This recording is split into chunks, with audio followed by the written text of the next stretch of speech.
Últim, aprovació i modificació d'estatuts Mancomunitat Cultural Comarcal de la Marina Alta.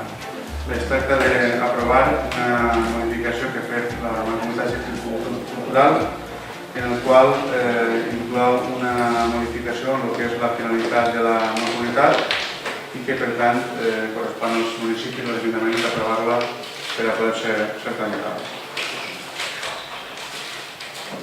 Alguna intervenció? La modificació era això que ens comentat, no? Del tema del incluir la matèria turisme. Passem per la votació. Vots a favor? Unanimitat. Votació